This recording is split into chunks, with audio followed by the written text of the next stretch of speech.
혹시 분홍색 코끼리를 생각하지 않으려고 해본 적이 있나요?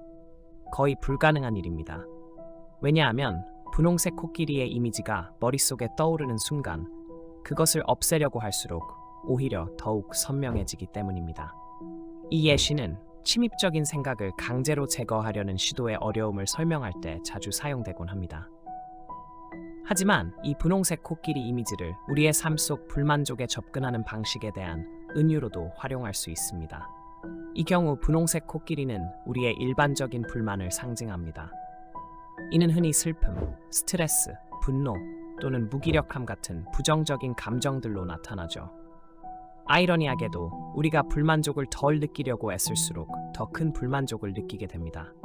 그렇다면 우리가 불만족에서 벗어나려는 지나친 노력, 행복해지려는 노력, 만족하려는 노력이 오히려 우리가 그것을 이루지 못하게 하는 이유가 될 수 있을까요? 여기서 우리는 의지의 역설이라는 개념을 발견하게 됩니다. 이는 철학자 앨런 와츠가 주장한 역설적 노력의 법칙 혹은 역설의 법칙의 근간을 이루고 있습니다.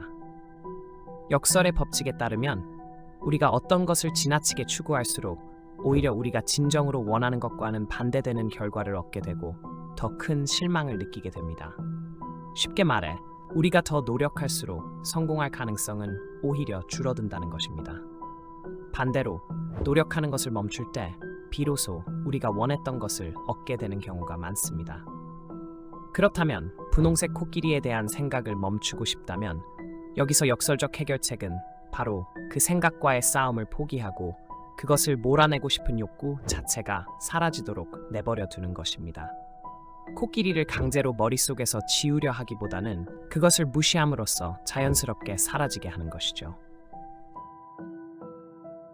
하지만 중요한 질문은 이런 역설의 법칙이 실제 생활에서 어떻게 작용하느냐입니다. 더 구체적으로 말해 원하는 것을 얻기 위해 애쓰지 않으면서도 그것을 얻는 방법은 무엇일까요? 이 문제는 얼핏 보면 말도 안 되고 불가능한 것처럼 보일 수 있습니다. 특히 우리가 늘 원하는 것을 이루기 위해 노력하고 애써야 한다고 배워온 세상에서 말이죠. 의지는 종종 외적인 목표를 달성하기 위한 해결책으로 여겨집니다. 예를 들어 우리가 부자가 되고 싶다면 부유하다고 여겨질 만큼의 돈을 모으기 위해 노력해야 한다고 생각할 것입니다.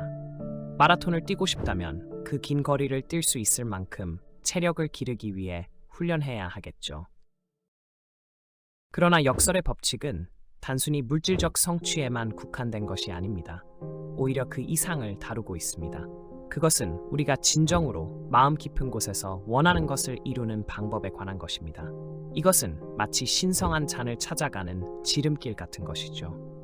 우리가 모두 갈망하는 것, 진정 가치 있는 것입니다. 그렇다면 그것이 무엇일까요? 부인가요? 사랑인가요? 우정인가요? 아니면 길고 건강한 삶일까요? 이러한 것들이 우리에게 기쁨을 줄 수는 있지만 그것들은 진정한 것의 저렴한 모조품에 불과합니다. 이런 것들은 우리가 찾고 있는 것에 도달하게 해줄 것이라고 믿는 것들이지만 역설의 법칙이 보여주듯이 우리가 그것들을 추구할수록 그것들은 더욱 멀어집니다. 외적인 상황들을 쫓으면 쫓을수록 우리가 진정으로 원하는 것으로부터는 더 멀어지게 되는 것이죠. 그렇다면 진정 우리가 원하는 것은 무엇일까요? 우리는 행복을 원한다고 할 수 있을까요? 그렇다면 행복이란 무엇일까요? 그것은 사랑이나 물질적 재산을 통해 얻을 수 있는 것일까요? 앨런 와츠에 따르면 우리는 우리가 진정으로 원하는 것이 무엇인지조차 모릅니다. 왜냐하면 그것을 정의할 수 없기 때문입니다. 와츠는 이렇게 말했습니다. 왜 당신은 진정으로 자신이 원하는 것을 알지 못할까요? 그 이유는 두 가지입니다. 첫째, 당신은 이미 그것을 가지고 있기 때문입니다. 둘째, 당신은 자신을 알 수 없기 때문입니다. 본질적으로 말해서 당신은 결코 자신을 알 수 없습니다. 마치 칼이 스스로를 자를 수 없고 불이 스스로를 태울 수 없으며 빛이 자신을 비출 수 없는 것처럼 말이죠. 바로 이 개념이 핵심입니다. 그렇다면 우리가 찾고 있는 것이 오히려 그 찾으려는 행위에 의해 가려지는 것일까요?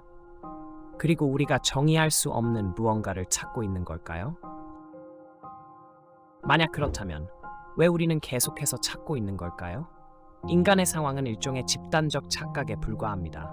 우리는 외적인 요소를 얻거나 주변 환경을 변화시키는 것, 예를 들어 물질적 부, 금전적 자원, 신체적 변화나 생활 환경의 개선 등이 우리를 결핍감에서 해방시켜 줄 것이라고 믿습니다. 하지만 역설의 법칙은 그와 정반대를 지적합니다. 우리는 현재에 대한 불만 때문에 결핍감을 느끼고 더 불만족할수록 더 큰 고통을 겪게 됩니다. 변화를 원해야만 만족할 수 있다고 느낄수록 우리는 만족을 느끼기 힘들어집니다.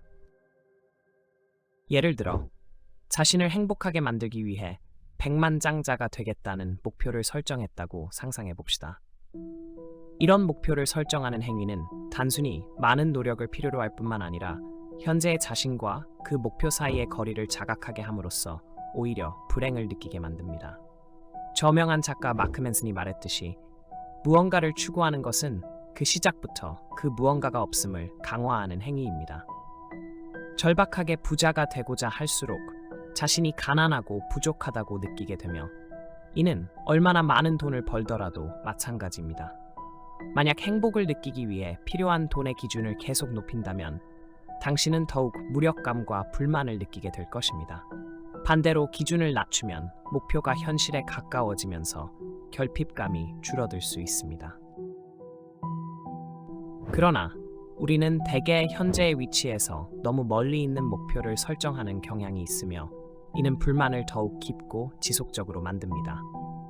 인간의 본성은 더 많은 것을 추구하는 쪽으로 기울어지며 이는 욕망의 갈증을 해소하기 위한 방법으로 보이지만 아이러니하게도 이러한 행위는 오히려 그 갈증을 계속 유지하게 만드는 것입니다. 바로 여기에 독일의 철학자 아서 쇼펜하워의 관점이 있습니다.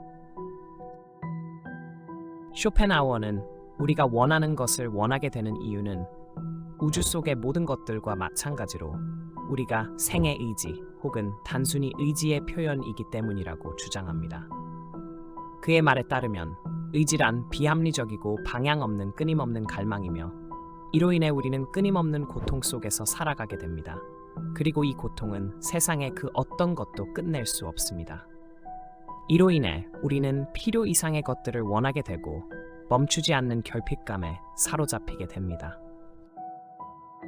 우리의 마음은 현재를 불충분하다고 여기고 뭔가가 부족하다고 느끼지만 그 부족한 것이 무엇인지 정확히 알지 못합니다. 그래서 우리는 현재로부터 벗어나 더 큰 기쁨을 가져다 줄 것이라 믿는 상황을 찾으려 합니다. 하지만 그 목표에 도달하면 우리는 다시 이전과 같은 불만족 상태에 빠지게 되고 이는 우리가 탈출하려고 했던 바로 그 상황입니다. 쇼펜하워는 이렇게 말했습니다. 모든 강한 쾌락은 착각이며 환상이다.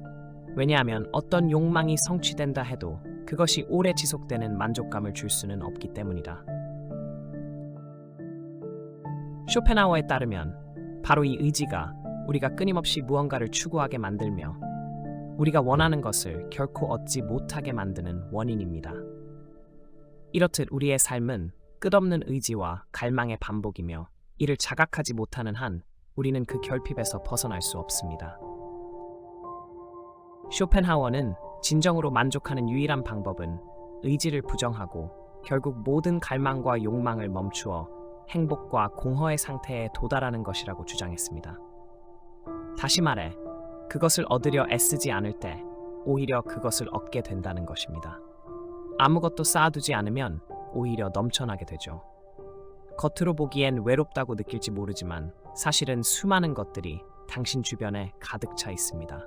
당신은 삶의 방식에서 한가로움을 느끼며 어떤 것도 낭비하지 않습니다. 그저 아무것도 하지 않고 세상 사람들의 꾀와 계산에 웃음 짓습니다.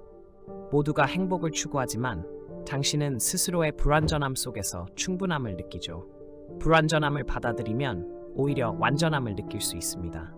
고독을 받아들이면 혼자 있음 속에서 평안을 느낄 수 있습니다. 완벽해지려는 노력은 결국 불완전함을 낳습니다. 외롭지 않으려 할수록 그 고독은 더 깊어지고 고통스러워질 것입니다. 부정적인 경험을 받아들이는 것이 바로 긍정적인 경험이 될 수 있습니다. 반대로 부정적인 경험과 싸우려 할 때 2배로 고통을 겪게 됩니다. 앨런 와츠는 이렇게 말했습니다. 물 위에 떠 있으려 애쓰면 오히려 가라앉는다. 반대로 가라앉으려 하면 떠오르게 된다. 마찬가지로 잠을 자려고 노력하면 그 노력은 당신을 깨어있게 만듭니다. 오직 노력하는 것을 멈출 때 비로소 잠이 찾아오는 것이죠. 숨을 참으려 하면 결국 숨이 막히지만 힘을 빼고 있을 때 자연스러운 호흡이 이어집니다. 우리가 행복해지려는 노력을 멈추면 그때서야 비로소 행복이 찾아옵니다. 왜냐하면 현재의 상태만으로도 충분하기 때문입니다. 부자가 되려는 노력을 멈추면 우리는 지금 있는 것에 만족하며 더 많은 것을 소유하게 됩니다. 결국 모든 것이 덤으로 느껴지게 되는 것이죠. 그렇기에 원하는 것을 얻는 유일한 방법은 그것을 갈망하지 않는 것입니다. 이것이 바로 역설의 법칙이 주는 교훈입니다. 여기 이 역설적인 개념을 설명해주는 하나의 선 이야기가 있습니다. 우리가 어떻게 혼탁한 물을 맑게 할 수 있는지에 대한 것입니다. 탁한 물이 담긴 호수가 있다고 상상해 보세요. 그리고 당신은 호수의 바닥을 보고 싶어 합니다. 물을 휘저어 보거나 손으로 이물질을 없애보려 하지만 이런 노력은 결코 효과가 없습니다. 바닥을 보려면 오히려 아무것도 하지 않고 가만히 있어야 합니다. 그러면 시간이 지나면서 물이 가라앉아 맑아질 것입니다. 그 탁함은 우리의 욕망, 생각, 그리고 불만을 나타내며 물을 휘젓고 제거하려는 시도는 행복을 추구하려는 우리의 노력입니다. 그리고 호수의 바닥을 본다는 것은 만족을 의미하며 오직 모든 것을 내버려 두고 탁함이 자연스럽게 가라앉을 때 비로소 이루어질 수 있는 것입니다. 그러니 노력하지 마세요. 그러면 얻게 될 것입니다. 역설의 법칙을 이해한다고 해서 우리가 목표를 세우지 않거나 야망을 가지지 않거나 변화를 추구하지 말아야 한다는 의미는 아닙니다. 우리는 분명 변화를 원하고 현 상태를 받아들이지 않을 이유가 많습니다. 하지만 이 법칙은 우리에게 행복을 추구하는 것이 행복을 가져다 주지 않는다는 사실을 일깨워줍니다. 오히려 그 반대입니다. 이 깨달음으로 우리는 욕망하지 않음의 행복 상태에 더 자주 들어설 수 있습니다. 앨런 와츠는 이렇게 말했습니다. 삶의 신비는 해결해야 할 문제가 아니라 경험해야 할 현실이다. 이 영상을 시청해주셔서 감사합니다. 만약 이 내용이 유익했다면 좋아요, 공유, 구독 부탁드립니다. 다음 영상에서 또 만나 뵙겠습니다.